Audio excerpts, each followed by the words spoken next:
మన ప్రభు అయిన యేసుక్రీస్తు వారి పేరిట మీ అందరికీ శుభములు తెలియజేస్తున్నాను.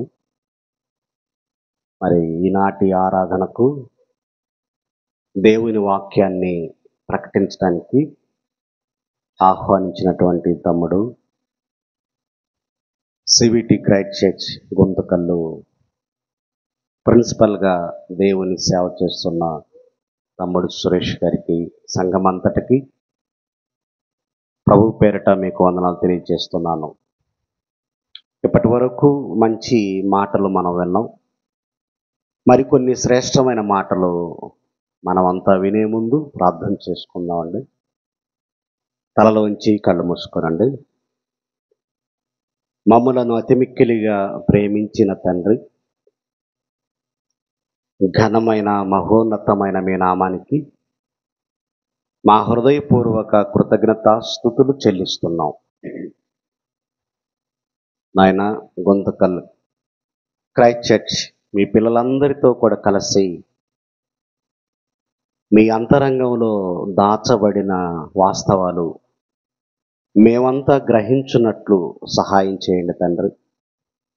మా మనస్తత్వాలు భూమి మీద ఎలా ఉండాలో, ఎలా ఉంటే మేము మీరున్న లోకానికి చేరుకుంటామో నాయన, మీ విషయాలు వేద గ్రంథం నుంచి మాకు తెలియచేయండి.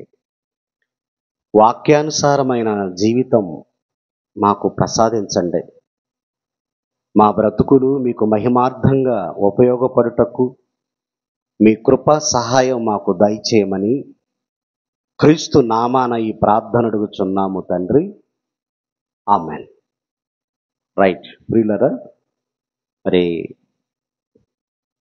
ప్రకటించినటువంటి రీతిగా పరలోకం వెళ్ళే వారి మనస్తత్వాలు ఎలా ఉంటాయి అనేది టాపిక్. ఇప్పటి వరకు మనం ఏం తెలుసుకున్నామంటే, నిత్య జీవానికి వారసులు ఎవరు తెలుసుకున్నాం. పరలోకం వెళ్ళాలంటే ఏం చెయ్యాలి అనేది తెలుసుకున్నాం. పరలోకానికి అర్హతలేంటి తెలుసుకుంటున్నాం. కానీ మనస్తత్వాలు, పరలోకం వెళ్ళే వారి మనస్తత్వాలు ఎలా ఉండాలి, ఎలా ఉంటాయి అనేది బైబిల్లో దేవుడు అద్భుతమైనటువంటి విషయాలు రాయించాడు. మనం ఏ మనిషిని అడిగినా ఇష్టపడేది ఒక లోకం ఉంది, అది పరలోకం. ఇష్టం లేని లోకం ఒకటి ఉంది, అది పాతాళం, నరకం. ఏం చెప్తారు? ఆ లోకానికి మీరు వెళ్ళటానికి మీరు సమ్మతిస్తున్నారా అంటే సమ్మతించడు, ఇష్టపడ్డాం. భయం ఉంటుంది. మానవ జన్మతో ఒక లోకం మనల్ని ఆహ్వానించింది, అది భూలోకం. మరణంతో రెండు లోకాలు ఆహ్వానించడానికి సిద్ధంగా ఉన్నాయి. మరణించగానే ఒకటి పరలోకం, మరొకటి భయంకరమైన లోకం, పాతాళం. ఈ రెండు లోకాలు మనిషి కోసం ఎదురు చూస్తున్నాయి. ఆహ్వానింపబడిన లోకం పరలోకం అయితే, ఆహ్వానమే లేని లోకం పాతాళం. కానీ మనిషి ఎక్కడికి వెళ్ళటానికి ఇష్టపడుతున్నాడు? దేవుడు ఇన్విటేషన్ ఇచ్చాడు తన దగ్గరకు రమ్మని. నరులారా తిరిగి రండి అన్నాడు. అది ఆహ్వానం ఇచ్చినటువంటి లోకం మనందరికీ. కానీ ఆహ్వానమే లోని లోకానికి మనిషి దిగజారిపోతున్నాడు. ఏదైనా మనం ఒక పెళ్ళికి వెళ్ళాలనుకోండి, ఇన్విటేషన్ ఇస్తే వెళ్తారా? ఇన్విటేషన్ ఇవ్వకుండా కూడా వెళ్తారా? మిమ్మల్ని ఎవరు పిలిచారంటారు. అంతే కదండి, చాలా అవమానం అక్కడ. ఇన్విటేషన్ ఉండాలి, ఇన్విటేషన్ లేకపోతే ఎలా? కానాను వివాహానికి కూడా యేసుక్రీస్తు వారికి ఇన్విటేషన్ అందింది. ఈ వివాహానికి మీరు రావాలి అన్నారు. అనగానే ఆయన శిష్యులు కానానులో జరుగుతున్నటువంటి వివాహానికి వెళ్ళారు వారు. అంటే ఇన్విటేషన్ అవసరమా? అవసరం. మనిషి ఎంత మూర్ఖుడు అంటే, ప్రేమ చేత ఇన్విటేషన్ ఇచ్చినా తన లోకానికి రమ్మని మనిషి ఇష్టపడలేదు. తన మాటలు పట్టించుకోవటం లేదు. అందుకనే భూమి మీద వారి మనస్తత్వాలు, పరలోకం వెళ్ళే వారి మనస్తత్వాలు ఎలా ఉంటాయి అని అడిగితే కొన్ని అద్భుతమైన విషయాలు దేవుడు వ్రాయించాడు. అవి మనం త్వరగా చూద్దాం. చూడండి, కీర్తనలు 34వ అధ్యాయం 14వ వచనాన్ని త్వరగా ఎవరైనా చదవండి. కీడు చేయుట మాని కీడు చేయుట మాని మేలు చేయండి. సమాధానాన్ని వెతకి దానిని వెంటాడు అన్నాడు. అంటే ఏమంటున్నాడు దేవుడు? తన వేద గ్రంథంలో ఏమని వ్రాయిస్తున్నాడంటే, నాయన నువ్వు ఒకటి మానుకోవాలి అన్నాడు. ఏం మానుకోవాలి? కీడు చేయటం అనేది మానుకో అన్నాడు. కానీ మనిషి ఏదైనా మానేస్తాడు, కానీ కీడు చేయటం అనేది మానడు. డాక్టర్ గారి దగ్గరికి వెళ్ళారనుకోండి, హెల్త్ బాగోలేదు, కొన్ని ఆరోగ్యపరమైనటువంటి సూచనలు ఇస్తాడు.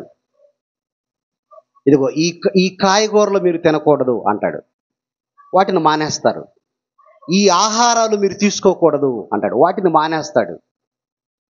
ఇదిగో ఇలాంటి వాతావరణంలో మీరు తిరగకూడదు అంటే డెఫినెట్గా వాటిని చేస్తాడు. అంతే. అంటే డాక్టర్ గారు ఇచ్చే సలహాలు సూచనలు దేనికై అంటే నీ ఆరోగ్యం కోసం. మానేస్తాడు. ఏదైనా తినవద్దు అంటే మానేస్తాడు. హార్ట్ స్ట్రోక్ మొదటిసారి వచ్చిందనుకోండి, రెండవసారి ఎవడైనా సరే దమ్ బిర్యానీ తింటాడా? కొవ్వు పదార్థాలు తింటాడా? తినలేడు. ఎందుకు? తింటే చచ్చిపోతాడు. ఇక చచ్చిపోతాడు. ఎందుకంటే హోల్స్, మన గుండెకు ఉన్నటువంటి నరాలు ఉన్నాయి చూసారా, రక్తాన్ని పంపు చేస్తాయి. ఆ క్రూవ పదార్థాలన్నీ ఏం చేస్తాయి అంటే ఆ మార్గాన్ని మూసేస్తాయి. అప్పుడు త్వరగా చనిపోయే అవకాశాలు ఉంటాయి. అందుకే ఈ మధ్యకాలంలో డాక్టర్లు ఎక్కువగా ఏమని మాట్లాడుతున్నారో తెలుసా?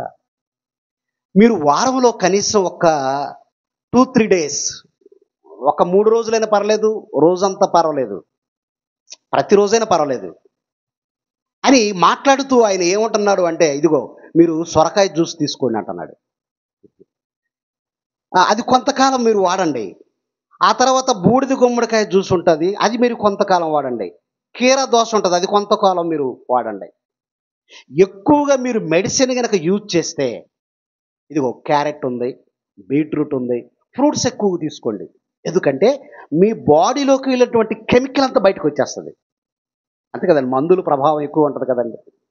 ఆ మందుల ప్రభావం, ఆ కెమికల్ అంతా బయటికి రావాలంటే ఎక్కువగా మీరు ఫ్రూట్స్ తీసుకోండి, జ్యూస్ తీసుకోండి అని అంటాడు. అవును, మీరు కూడా చేయండి. సంతోష్ కుమార్ గారి పరిస్థితి మీరు చూశారు కదండి, బాగోలేదు. అందరూ ప్రార్థించాం. మరి మన కష్టాన్ని డాడీ గారు చెప్పిన ఒక మాటకు లోబడి కొన్ని లక్షల రూపాయలు సహాయాన్ని అందించాం ఒక దైవ సేవకునికి. చాలా సంతోషం. దేవుడు చక్కటి ఆరోగ్యాన్ని ఆయనకిచ్చారు. ఇంకా ఉన్నతంగా సేవలో వాడబడాలని మనమంతా ప్రార్థిద్దాం. ప్రియులరా, అలాగే మీరు కూడా మీ ఆరోగ్యాలను కాపాడుకోవటానికి చాలా జాగ్రత్తలు తీసుకోండి. ఎందుకంటే దేవుని కోసం బ్రతకాలిగా ఈ జీవితాలు. ఆయన అప్పగించిన పనులు పూర్తి చేయకుండా మధ్యలోనే వెళ్ళిపోతే ఏం ప్రయోజనం? అంతే కదండి. ఇల్లు సగం కట్టాము, ఆ లోపులోనే ఏదైనా ఆరోగ్యం బాగలేదనుకోండి, ఎంత బాధపడతారు? అరే, ఇల్లు పూర్తి చేయలేకపోయానే, కుమార్తె వివాహం చేయలేకపోయానే, కుమారుని ఒక ప్రయోజకుడిగా చేయలేకపోయానే, ఇలాంటి బాధలు మనం తెలుస్తుంటాయి. రైటే, వాస్తవమే. బాధ్యతలంటే అవే కాదు. బాధ్యతలంటే దేవుడు అప్పగించిన బాధ్యతలు కూడా మరికొన్ని ఉన్నాయి. అవి ప్రాముఖ్యమైనవి. మన బ్రతుకులో ఎంతమందికి వాక్యాన్ని వినిపించాం, ఎంతమందికి పుస్తకాలు కానీ సీడీలు కానీ ఇచ్చాం, ఎంతమందికి సువార్తను అందించాం, సువార్త కార్యక్రమాలు చేశాం, ఆ సువార్తకు మనం ఎలా సహకరించాం? సత్క్రియలు భూమి మీద మనం ఏమైనా చేసామా లేదా? ఇవి దేవుడు అప్పగించినటువంటి బాధ్యతలు. మరి అవి కూడా మనం చూసుకోవాలి. అందుకే దేవుడు ఏముంటున్నాడంటే, నాయన కీడు చేయుట మానండి, మానండి. ఆ కింద వాళ్ళ లైన్లో ఏమన్నాడు? సమాధానమును వెతకి దాన్ని వెంటాడు అంటున్నాడు. ఒకటేమో మానమంటున్నాడు, మరొక దాన్నేమో వెతకి వెంటాడు అంటున్నాడు. అదే సమాధానం అన్నాడు. ఏమండి, నిజంగా సంఘాల మధ్య, మనుష్యుల మధ్య, దేశాల మధ్య సమాధానం ఉందా? సమాధానం ఉందా? సమాధానం లేదు. అందుకే బైబిల్లో ఎలాంటి మాట రాస్తాడంటే, సమాధానపరచువారు ధన్యులు, వారు దేవుని కుమారులు అనబడుదురు అంటాడు. దేవుని కుమారులు అనబడుదురు. అంతేకాదు, నీ అర్పణ విడిచిపెట్టి ముందు నువ్వేం చేస్తావంటే నీ సహోదరునితో సమాధానపడు అన్నాడు. అంతే కదండి. మంచి ప్రార్థనలు చేస్తారు కానీ సమాధానం ఉండదు. అంతేనండి. మంచి ప్రసంగాలు చేస్తారు కానీ సమాధానం ఉండదు. మంచి కానుకిస్తారు, రైట్, వెరీ గుడ్, కానీ సమాధానం ఉండదు. కానీ దేవుడు ఏమంటున్నాడో తెలుసా? నాయన, నీ ప్రార్థన ఆపు, ముందెళ్ళి నువ్వు సమాధానం పడిరా నీ సహోదరునితో, నీ సహోదరితో సమాధానం పడిరా, ముందు నీ అర్పణ విడిచిపెట్టు, సమాధాన పడిరా అన్నాడు. అంటే ముందు అర్పణ, ముందు సమాధానమా? చెప్పండి. యేసుక్రీస్తు బోధల ప్రకారంగా ముందు సమాధానం, నెక్స్ట్ అర్పణ. ముందు సమాధానం, నెక్స్ట్ ప్రార్థన. ముందు సమాధానం, నెక్స్ట్ పాట. సమాధానం అన్నాడు. ఎందుకంటే ఒక వ్యక్తి దేవుని వాక్యాన్ని బాగా ప్రకటిస్తున్నాడు అనుకోండి, ఆ వ్యక్తితో వైఖరి ఎలా ఉంటుందంటే వైరం, సమాధానం ఉండదు.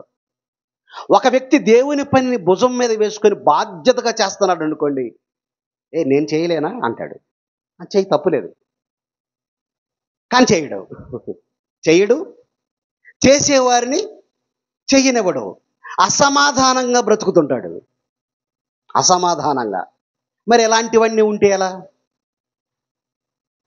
ఒకవైపు సమాజానికి హెచ్చరికలు చేస్తున్నాడు దేవుడు, మరొక వైపు సంఘానికి కూడా హెచ్చరిక చేస్తున్నాడు దేవుడు. బోధ వారికి కాదు, బయట వాళ్ళకి కాదు, బోధ సంఘంలో నీకు కూడా అన్నాడు. బోధ ఎవరికండి? మనకు కూడా. ఇతరులకు ప్రకటించి నాకు నేను ప్రకటించుకోకపోతే భ్రష్టుడినైపోతానేమో అనుకొని తగు జాగ్రత్తలు తీసుకున్నాడు పౌలు. బోధ మీకోసమే కాదు, చెబుతున్న నా కోసం కూడా అన్నాడు. అంటే బోధ చేసేవానికి, వినేవానికి కూడా. ఇప్పుడు ఇంట్లో ఆహారం ఉంది, మగవాళ్ళకి మాత్రమేనా? కాదు, ఆడవాళ్ళకి ఆహారం అవసరం, పిల్లలకి ఆహారం అవసరం, పురుషులకు కూడా ఆహారం అవసరమే. వాక్యం కూడా అంతే, అందరికీ అవసరం. కీడు మానండి, ఇదిగో సమాధానాన్ని వెతకి వెంటాడండి అన్నాడు. రైట్. ఆమోసు గ్రంథానికి వద్దాం. 5వ అధ్యాయం 14-15 వచనాలు చూడండి ప్రియులారా. ఆమోసు గ్రంథం 5వ అధ్యాయం 14వ వచనం, 15వ వచనం. మీరు బ్రతుకున్నట్లు కీడు విడిచి మేలు వెతకండి. అలాగు చేసిన ఎడల మీరు అనుకోను చొప్పున దేవుడు సైన్యములకు అధిపతి యెహోవా మీకు తోడుగా ఉంటాడు అన్నాడు. అంటే దేవుడు ఎప్పుడు తోడుగా ఉంటాడు చెప్పండి? దావీదుకి దేవుడు తోడుగా ఉన్నాడట, మనసులో పెట్టుకోండి. యోసేపుకి దేవుడు తోడుగా ఉన్నాడట. ఈ ఇద్దరు హీరోస్ని ఇప్పుడు మీ మధ్యలో తీసుకొస్తాను. ద రియల్ హీరో యోసేపు, the real hero king David, రాజైన దావీదు. వీరిద్దరికీ సైన్యములకు అధిపతి యెహోవా వీరికి తోడుగా ఉన్నాడు. మనం కూడా ఏమని ప్రార్థిస్తాం? దేవా, నాకు తోడుగా ఉండవా అని అంటాం. నాతో కూడా రావా, నా కుటుంబాన్ని కాపాడవా. మనం కూడా ప్రార్థిస్తాం, మంచిదే, ప్రార్థిస్తాం. ఓన్లీ ప్రార్థిస్తే సరిపోతుందా? దేవుడు నీకు తోడుగా ఉండాలి అంటే నువ్వు ఒక పని చేయాలి. ఏం చెప్పాడు? మీరు బ్రతుకున్నట్లు కీడు విడిచి మేలు వెతకండి అన్నాడు. ఇందాక కీర్తనలు 34లో ఏమన్నాడు? కీడుని మానండి అన్నాడు. మానండి అన్నాడు. కీడు మీద నిలబడండి, కీడు మీద నిలబడండి. కీడు మానండి అన్నాడు 34:14లో. ఆమోసులోకి వచ్చేసరికల్లా ప్రవక్త ఏమంటున్నాడంటే విడిచిపెట్టండి అన్నాడు. మానాలి, విడిచిపెట్టాలి. ఇక మరొక వ్యక్తికి నువ్వు కీడు చేయటానికి ప్రయత్నించకూడదు. నువ్వు కీడు మానుకోవాలి నాయన, విడిచిపెట్టాలి నాయన అన్నాడు. ఏమంటే కీడు కీడు అంటున్నారు, అంతా బాగానే ఉంది. అసలు కీడు అంటే ఏంటి? అది కూడా ప్రశ్నే, అంతే కదండి? అడుగుతారు మనల్ని. కీడు విడిచిపెట్టండి, కీడు మానండి అంటున్నారు, బాగానే ఉంది. అసలు ఇంత కీడు అంటే ఏంటి? కీడు అంటే ఇతరులకు దుర్మార్గం చేయటం, దుర్మార్గపు పనులు, ఇతరులను మోసం చేయటం, ఇతరులకు అన్యాయం చేయటం, అన్యాయం, ఇతరులను బాధ పెట్టి మనం సంతోషపడటం. ఇవి జరుగుతున్నాయంటారు లేదంటారు చెప్పండి? ఇతరుల పట్ల దుర్మార్గంగా నడుచుకోవటం, మోసం చేయటం, అన్యాయం చేయటం, ఇతరులను బాధ పెట్టటం, ఇవన్నీ చేయట్లేదా? చేస్తున్నారు. దాని దేవుడు ఏమన్నాడంటే అదే నాయన కీడంటే అన్నాడు. దుర్మార్గ పనులు చేయొద్దు, ఇతరులు బాధ పెట్టి నువ్వు సంతోషపడొద్దు, అన్యాయం చేయొద్దు. కానీ అంత అన్యాయం తెలుసండి? ఫ్లాట్లు బిజినెస్ చేసేటప్పుడు ఎలా ఉంటుంది? కోట్ల రూపాయలు, లక్షలు. ఎలా ఉంటుంది అనుకుంటున్నారు? అంత నీకు స్క్రీన్ మీద, సిల్వర్ స్క్రీన్ మీద ఏం చేస్తాడో తెలుసా? గ్రాఫిక్స్ చూపిస్తాడంతా. ఆ తర్వాత దానికి ఆనవాళ్ళు ఏమి ఉండవు. లక్షల రూపాయలు పెట్టుకుంటాం, మోసపోతాం. ఒక వస్తువు విషయంలో కానీ, ఆస్తుల విషయంలో కానీ, పొలం విషయంలో కానీ, ఇళ్ల విషయంలో కానీ ఇలా మీరు చూస్తే ఎంత అన్యాయం, ఎంత దుర్మార్గం జరుగుతుందో తెలుసా? చాలా దుర్మార్గం జరుగుతుందండి. మోసం అండి, అంతా మోసం. ఆమె ఈయన్ని నమ్ముతుంది, మోసపోతుంది. ఈయన ఆమెను నమ్ముతుంది, మోసపోతుంది. తీరా నువ్వు ఎందుకు పెళ్లి చేసుకోవంటే నాకు 3 నెలలు అంటది. మరి వాడు ఏడి అంటే నాకు తెలియదు అంటది. వాడు అడ్రస్ ఎక్కడంటే నాకు తెలియదు అంటది. మరి నువ్వు ఎలా ప్రేమించావు? ఒక ఆమె అంటుంది, తండ్రితో అంటుంది, నాన్న వాడు నీకు నచ్చలేదు కదా, నా కళ్ళతో చూడు నాన్న అంటుంది. అంటే తండ్రి చూశాడు, వాడు పాన్ పరాకగాడు, చీటరు, పోకిరి. కానీ ఈమె ఉంటుంది, నా కళ్ళతో చూడు నాన్న వాడిని అంటుంది. పోలీస్ స్టేషన్ దాకా వెళ్తే ఏమడిగారు తెలుసండి పోలీసులు? నీకు ప్రియుడు కావాలా, లవర్ కావాలా, నిన్నెంతకాలం పెంచి పెద్ద చేశాడు 25 సంవత్సరాలు, నీ తండ్రి కావాలా అంటే పోలీస్ స్టేషన్లో ఆ అమ్మాయి ఏం చెప్పిందో తెలుసండి? నాకు నా ప్రియుడే కావాలన్న. అంటే కన్నవారు అవసరం లేదు. చూసారా? ఆ తర్వాత ఆమె మోసపోతుంది, ఆ తర్వాత ఆమె సూసైడ్ చేసుకుంటుంది, ఆ తర్వాత శవంగా తల్లిదండ్రుల ఇంటికి చేరుతుంది. కీడు విడిచిపెట్టండి అన్నాడు, మానండి అన్నాడు.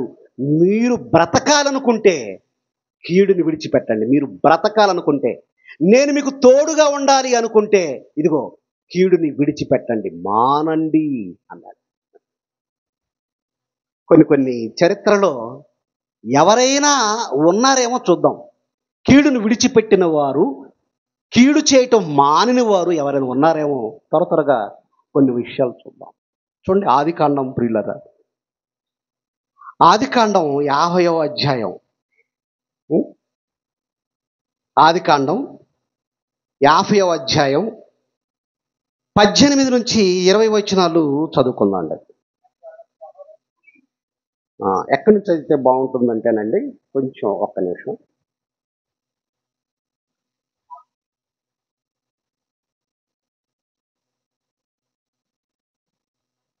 పదిహేను నుంచి చూద్దామండి. 15. యోసేపు సహోదరులు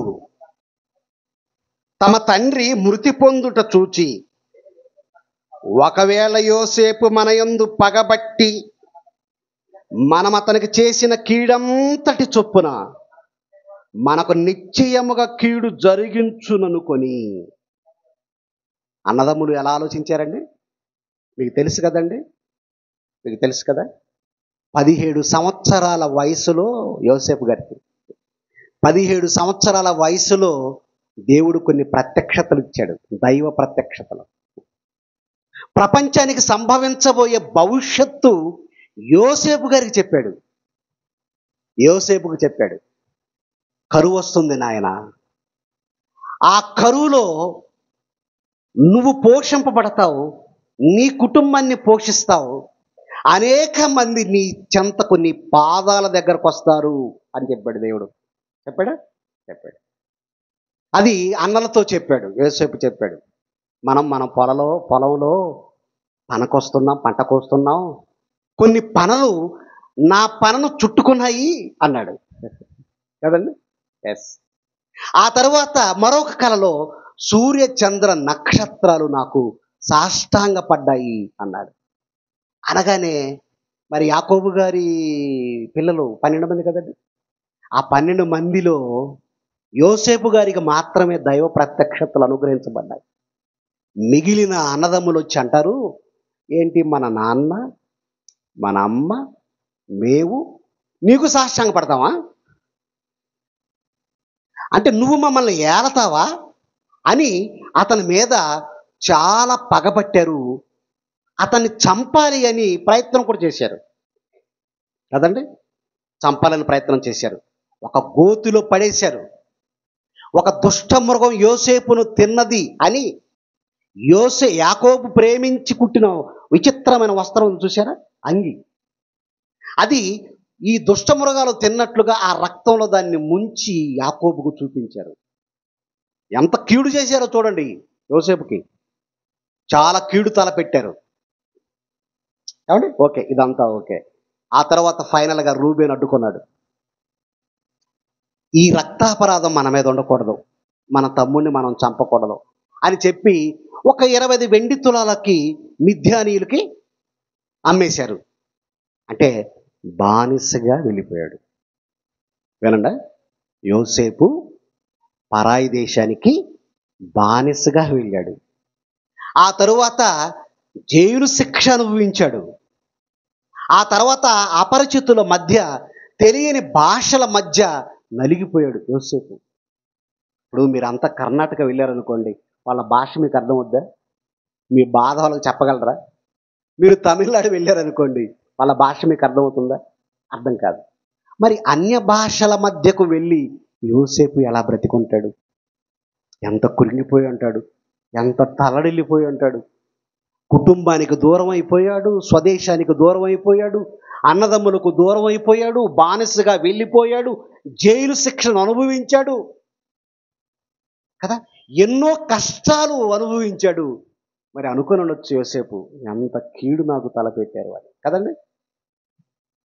నేను బ్రతికుంటే, వాళ్ళు బ్రతికుంటే, నా ఎదురు పడితే వారిని ఏం చెయ్యాలో నాకు తెలుసు అన్నాడా యోసేపు?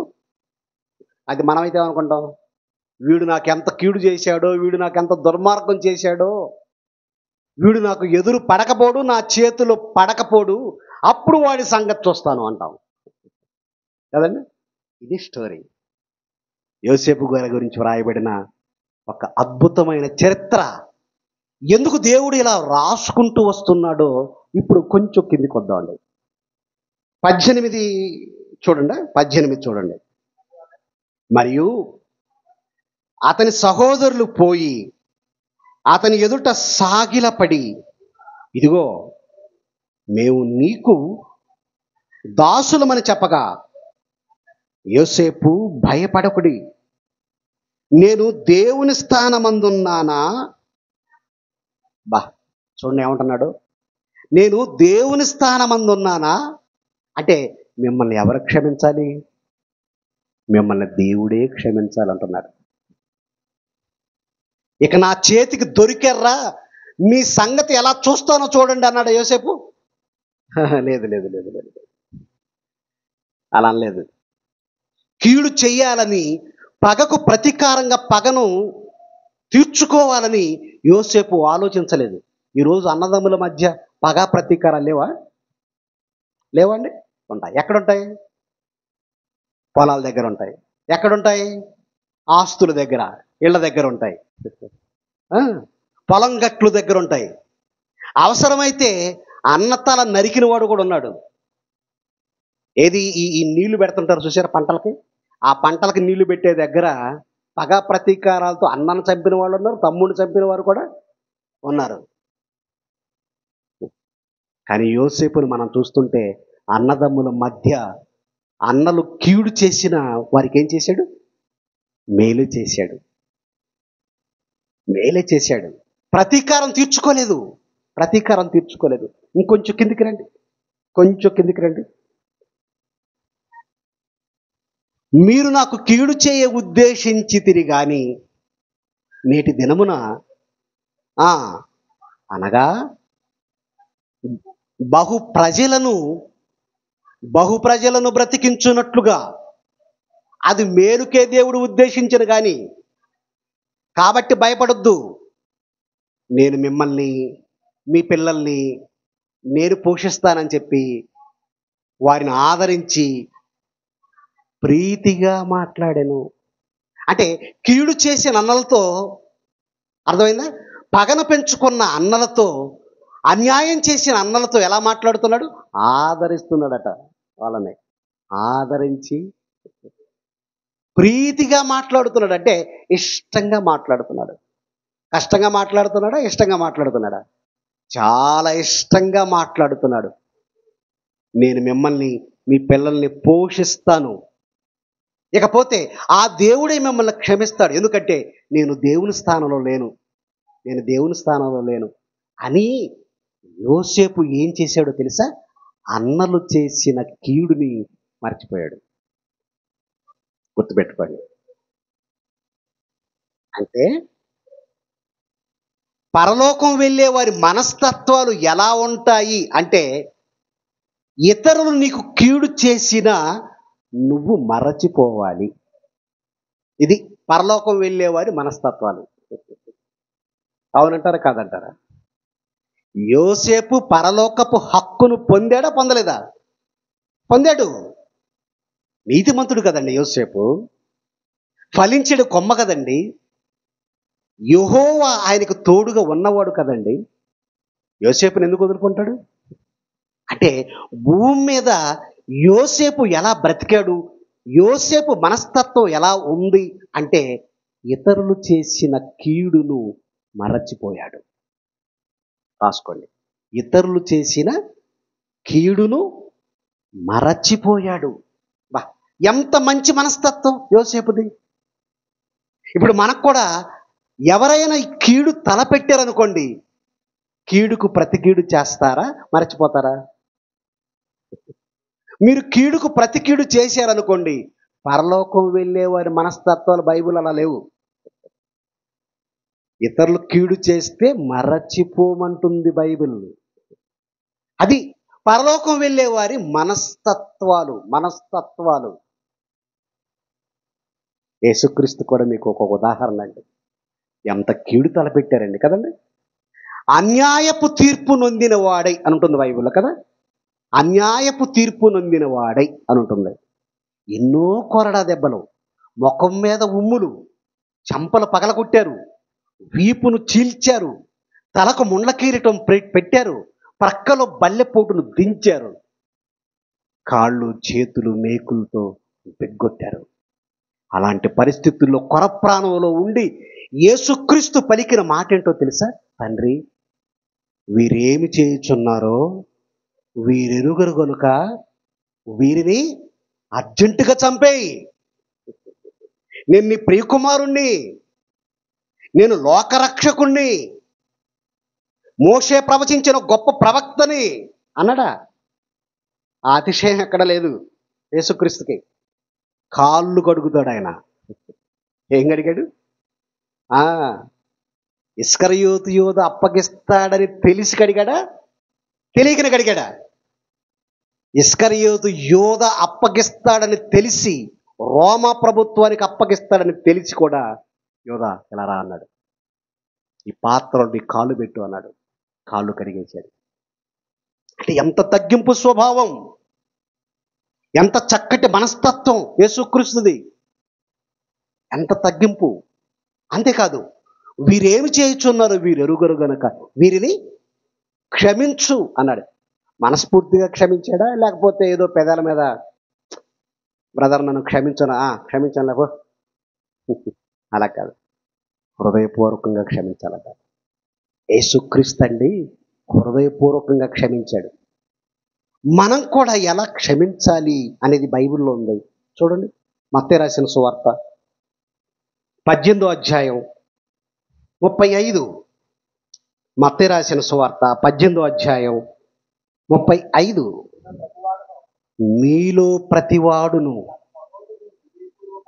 తన సహోదరుని హృదయపూర్వకంగా క్షమించని ఎడల నా పరలోకపు తండ్రియు ఆ ప్రకారమే మీ ఎడల చేయును అన్నాడు. ఎలా క్షమించాలండి మనం సహోదరుల్ని? హృదయపూర్వకంగా అన్నాడు. ఎందుకో కానండి, వాక్యాన్ని వింటారే తప్ప దాని ప్రకారం చేయరు. తెలుసండి, మన క్రైస్తవ సమాజం, క్రైస్తవ సంఘాలు వాక్యాన్ని వింటారు, పలానా ఆయన బాగా చెప్పాడు అంటారు అంతే. మరి చెప్పబడిన వాక్యం ఎందుకు? దాని ప్రకారంగా అనుసరించడానికి కదా. పరలోకానికి వెళ్ళొద్దా మనం? మరణం తర్వాత మరో లోకానికి మనల్ని ఎదురు చూస్తున్న కన్న తండ్రి దగ్గరకు మనం చేరుకోవద్దా? చేరుకోవాలిగా. అలా చేరుకోవాలి అంటే మన మనస్తత్వాలు ఎలా ఉండాలో తెలుసా? ఇతరులు చేసిన కీడును మరచిపోవాలి, వారిని హృదయపూర్వకంగా క్షమించాలి. హృదయపూర్వకంగా. ఈరోజండి సంఘాలు ఉన్నాయి కదా, ఒక సంఘం మరొక సంఘాన్ని ప్రేమించదు. అవునా కదా? ఎస్, నేను పేర్లు చెప్పను. ఒక సంఘం మరొక సంఘాన్ని ప్రేమించదు. ఒక సంఘానికి సంబంధించిన సేవకుడు మరొక సంఘానికి సంబంధించిన సేవకుడిని ప్రేమించడు. వీళ్ళు ప్రేమించరు, క్షమించరు, ఐక్యతగా కలిసి ఉండరు. అంతేనా? ద్వేషం. ఈరోజు మీరు ఫేస్బుక్లో చూస్తున్నారు కదా, ఎక్కడైతే విద్యను అభ్యసించారో, ఏదైతే వాస్తవం సత్యం అని గ్రహించారో దానికి ఎదురుగా నిలబడ్డారు ఇప్పుడు ఈరోజు. మరేది సహోదరుల మధ్య ప్రేమేది? మీ మధ్య ఐక్యత ఏది? 2 నిమిషాల్లో ఓడిస్తానంటాడు మరొక ఆయన. ఒక ఆయన కామెంట్ ఎలా పెట్టాడు తెలుసా? 2 నిమిషాలు ఓడించడం ప్రక్కన పెట్టండి, 2 నిమిషాల్లో పాపిని రక్షించండి అని పెట్టాడు. 2 నిమిషాల్లో ఒక పాపిని రక్షించండి అన్నాడు. ఏది బాగుంది? అది చేస్తున్నారా? పాపిని రక్షించే పని చేస్తున్నారా? ఐక్యతగా కలిసి బ్రతికే పని చేస్తున్నారా? ప్రేమ కలిగి జీవించే పని చేస్తున్నారా? పగా ప్రతీకారాలతో రగిలిపోతున్నారా? ఒకరినొకరు పగా ప్రతీకారాలతో రగిలిపోతున్నారు, తుమ్మెత్తి పోసుకుంటున్నారు. మీ మనస్తత్వాలు చెడిపోయాయి, మీ మనస్తత్వాలు బాగోలేదు. మీ మనస్తత్వాలు బాగుండాలి అంటే ఇదిగో పగా ప్రతీకారాలు పక్కన పెట్టండి, ముందు పాపి గురించి ఆలోచించండి, రక్షించడం ప్రారంభించండి. అనేక ప్రాంతాలకు వెళ్ళి వాక్యాన్ని ప్రకటించడం చేయండి. ఇప్పుడు ఇది ఎలాంటి టైం అండి చెప్పండి? మనం అంతా ఏకమై, అవునండి, ఏకమై యేసుక్రీస్తు కోసం సువార్త కొరకు బ్రతకవలసిన పరిస్థితులు. ద్వేషాలు ఉండకూడదు, పగ ప్రతీకారాలు ఉండకూడదు. పరలోకం వెళ్ళేవారి మనస్తత్వాలు ఇలా ఉండవు. హృదయపూర్వకంగా సహోదరులను క్షమించాడు యేసుక్రీస్తు. మనతో కూడా అదే చెప్పాడు, మీరు కూడా క్షమించాలి. మీరు క్షమిస్తేనే నా పరలోకపు తండ్రి కూడా మీ ఎడల అలా జరిగిస్తాడు, క్షమిస్తాడు. ఇప్పుడు మనం మోకరిస్తామండి, దేవా నన్ను క్షమించు క్షమించు క్షమించు అంటాం, అంతేనండి? క్షమిస్తాడా? క్షమించడు. నువ్వు నీ సహోదరుని హృదయపూర్వకంగా క్షమిస్తేనే ఆ దేవుడు నిన్ను క్షమిస్తాడు. Right, okay. పరలోకం వెళ్ళే వారి మనస్తత్వాలు ఎలా ఉంటాయి అంటే పాయింట్ నెంబర్ 1, ఇతరులు చేసిన కీడు నువ్వు మరచిపోవాలి. అలా మరచిపోయిన వారిలో యోసేపు కనిపించాడు, యేసుక్రీస్తు కనిపించాడు. ఇక రెండవది చెప్పి త్వరగా ముగిస్తాను. నీవు ఎవరికైనా కీడు చేస్తే అది మర్చిపోకూడదు. చూడండి, భిన్నంగా ఉంది. నీవు ఎవరికైనా కీడు చేస్తే అది నువ్వు ఎప్పటికీ మర్చిపోకూడదు. కొన్ని వచనాలు త్వరగా చూడండి. 51వ కీర్తన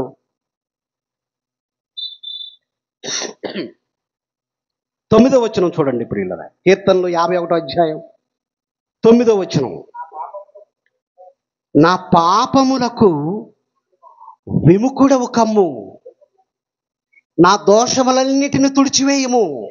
దేవా,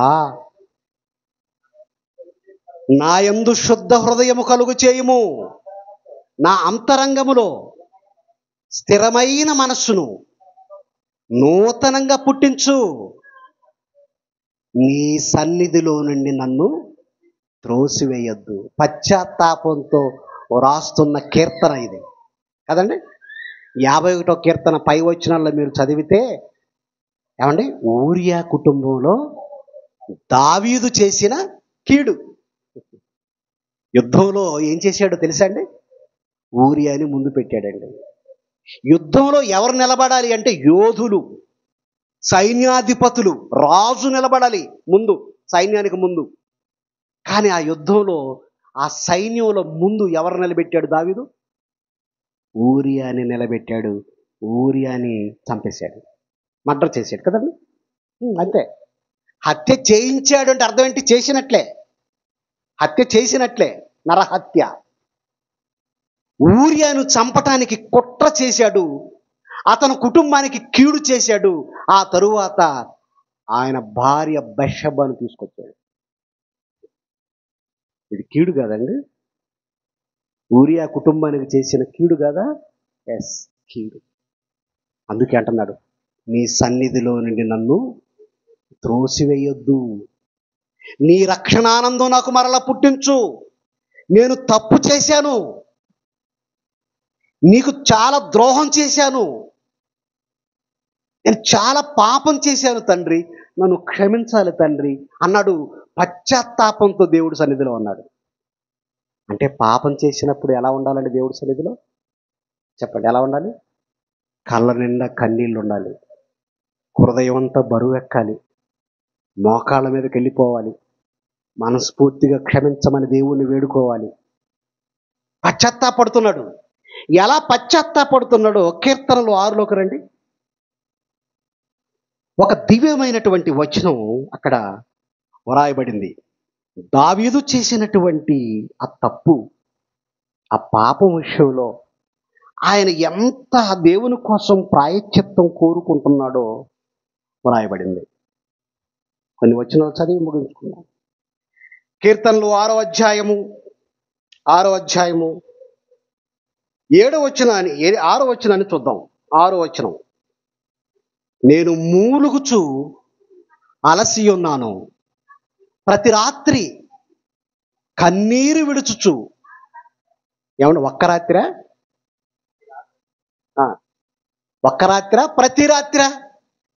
ప్రతి రాత్రి చేసిన తప్పు ఒకటే. మొదటి రాజులు 15:4 ఉంటుంది కదండి. దావీదు ఊరియా సంగతి యందు తప్ప మరి ఏ విషయంలోనూ, ధర్మశాస్త్రం అంతటి విషయంలోనూ, ఆయన పద్ధతుల విషయంలోనూ తప్పిపోలేదు అని ఉంటుంది మొదటి రాజులు 15:4. అంటే చేసిన ఒక్క తప్పుకి, ఒక్క పాపానికట ప్రతి రాత్రి కన్నీళ్ళు విడిచాడట. ఇలా ఎవరినైనా మీలో చూపించగలరు నాకు? ఎవరినైనా చేసిన పాపానికి ప్రతి రాత్రి కన్నీళ్లు విడిచి ప్రాయశ్చిత్తం కోసం ప్రార్థించేవారు ఉన్నారా? చూడండి దావీదు గారి మనస్తత్వం ఎలా మారిపోతుందో. తప్పులు చేస్తామండి, చెయ్యమని నేను అంటలేదు. చేసిన తప్పు మరలా చేయొద్దు, చేసిన పాపం మరలా చేయొద్దు. చేసిన ఆ పాపానికి దేవుని సన్నిధిలో ప్రాధేయపడాలి, పశ్చాత్తాపడాలి. ప్రతి రాత్రి కన్నీరు విడిచాడట.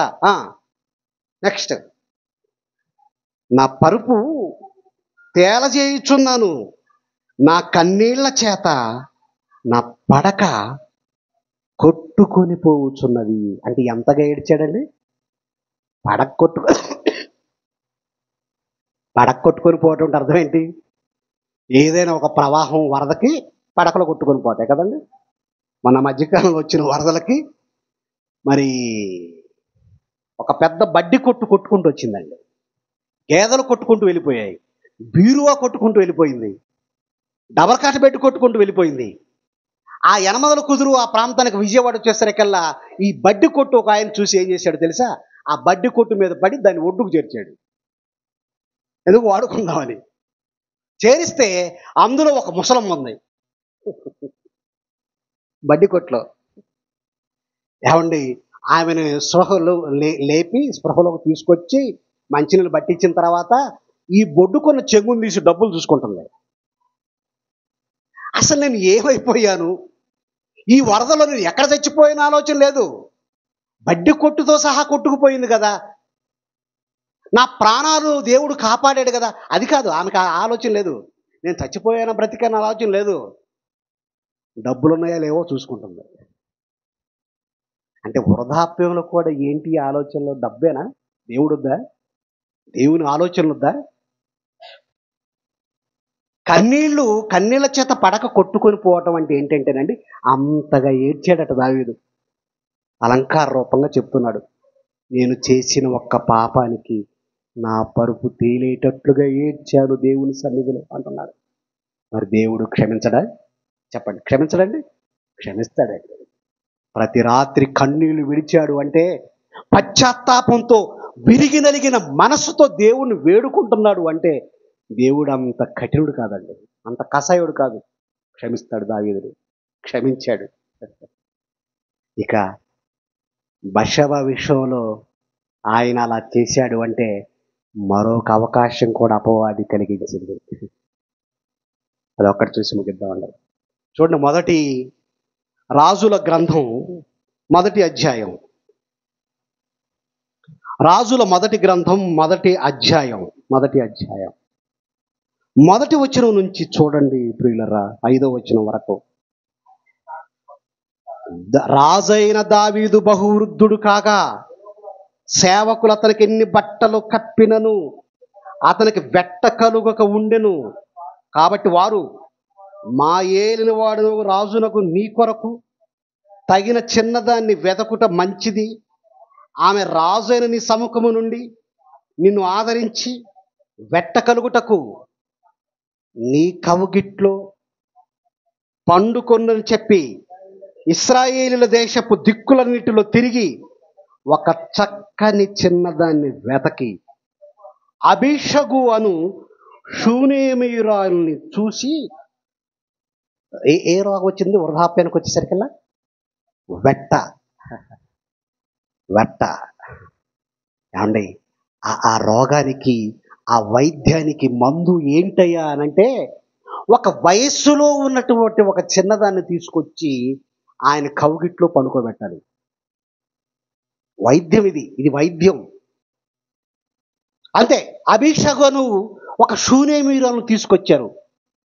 బహు చక్కని సౌందర్యవతట ఆమెను తీసుకొచ్చి దావీదు కవుగిట్లోకి తీసుకొచ్చారు. వెట్ట తగ్గాలి కదా మరి.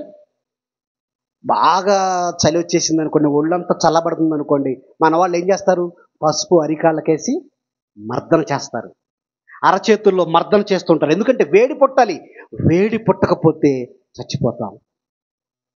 అది ఒక చిన్నదాన్ని తీసుకొచ్చి ఆయన కవిగిట్లోకి చేర్చిన తర్వాత కింద వ్రాయబడిన మాట ఎంత అద్భుతంగా ఉందో చూడండి. 5వ వచనం. ఈ చిన్నది బహు చక్కనిదై ఉండి రాజును ఆదరించి ఉపచారం చేయుచుండెను, గాని రాజు దాన్ని కూడలేదు. Super character దావీదంటే. ఒక చిన్న విషయం చెప్తాను. కామానికి యవ్వనంతో వృద్ధాప్యంతో సంబంధం ఉండదు. ఏమంటారు చెప్పండి?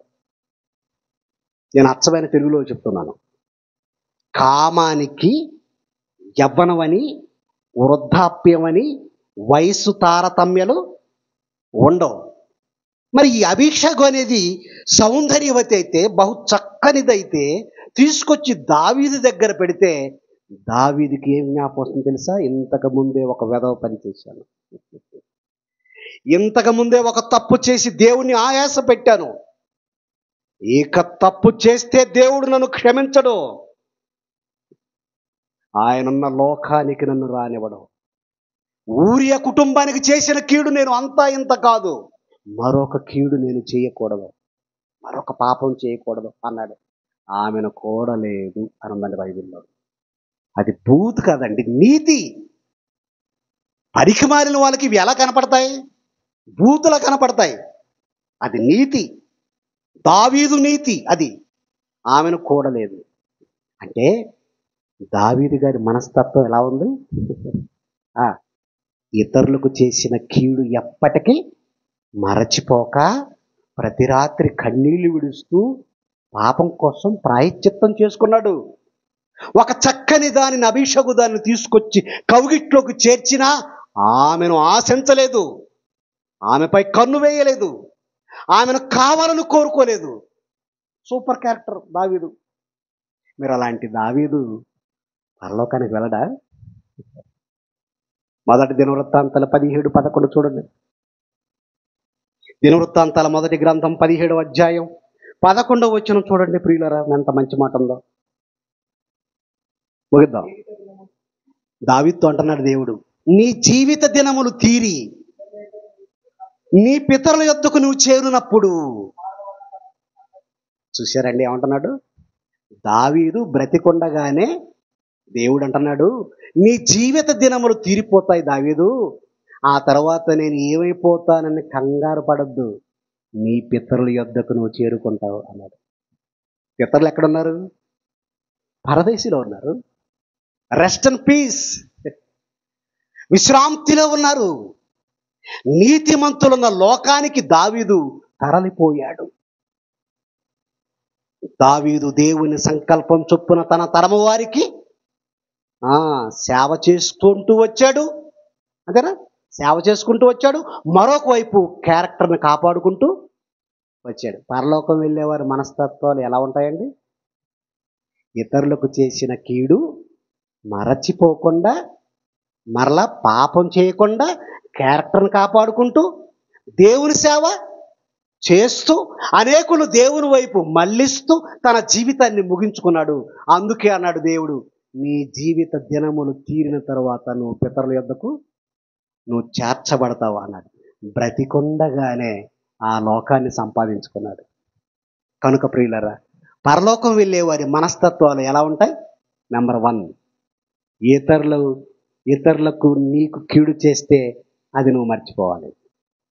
నెంబర్ 2, నువ్వు ఇతరులకు చేసిన కీడును నువ్వు మరిచిపోవాలి, హృదయపూర్వకంగా క్షమించాలి. ఇలాంటి మనస్తత్వాలతో మీరు బ్రతికితే పరలోకం వెళ్ళరా? రానివాడా? ఇలా బ్రతుకుదాం. ఇలాంటి మంచి చక్కటి తీర్మానం మనం తీసుకుందాం. మన భక్తి జీవితాన్ని కాపాడుకుందాం. మన విలువైన ఆత్మను మనం భద్రం చేసుకుందాం వాక్యం చేత. కళ్ళు మూసుకోండి ప్రియులారా. ప్రేమగల తండ్రి, మంచి మాటలు మాకు వినిపించారు. పరలోకం వెళ్ళేవారి మనస్తత్వాలు, కీడును విడిచిపెట్టి, కీడును మరచిపోయి మేము బ్రతకాలి అంటే తండ్రి మీరు చెప్పినట్లుగా చేయాలి. ఆయన మా సహోదరులను హృదయపూర్వకంగా క్షమించాలి. మేము ఎవరికైనా కీడు చేస్తే దాన్ని మరిచిపోకుండా మీ సన్నిధిలో ప్రాయశ్చిత్తం చేసుకోవాలి. మాకు ఎవరైనా కీడు చేస్తే హృదయపూర్వకంగా మేము క్షమించాలి. ఇదే కదా తండ్రి దేవుని పిల్లల మనస్తత్వం. అలాంటి చక్కని మనస్తత్వాలు మీ బిడ్డలందరికీ ప్రసాదించండి. కళాశాలలు జ్ఞాపకం చేసుకోండి. ఈ కుమారుడు ఇదిగో నాయన తమ్ముడు సురేష్ని జ్ఞాపకం చేసుకోండి. వైస్ ప్రిన్సిపల్ గారిని జ్ఞాపకం చేసుకోండి. బిడ్డలందరూ కలిసి సంఘ అభివృద్ధిలో, క్షేమాభివృద్ధి కోసం మీ పిల్లలు మరి ఎక్కువగా ప్రయాసపడ్డ కృప చూపండి. మమ్మల్ని ప్రేమించి ఇంత దూరం తీసుకొని వచ్చి మీ మాటలు వినిపించినందుకు కృతజ్ఞతాస్తుతులు చెల్లిస్తున్నాం. మా సహోదరులు సంతోష్ కుమార్ గారిని కూడా తండ్రి క్షేమకరమైన సమాచారం అందించి చక్కటి ఆరోగ్యం ఇచ్చినందుకు స్తుతులు చెల్లిస్తున్నాం. మా తండ్రి జయశాలి గారిని కూడా జ్ఞాపకం చేసుకొని ఆయురారోగ్యాలు ప్రసాదించండి. జరగబోతున్న జాతీయ లేఖనాల పరిశోధనలో తోడుగా ఉండండి. ఈ రాత్రి జరగనై ఉన్న సభలో మాకు మంచి వాతావరణాన్ని ఇవ్వండి. క్రీస్తు యేసు వారి పేరటి ప్రార్థన అడుగుచున్నాము తండ్రి. ఆమేన్.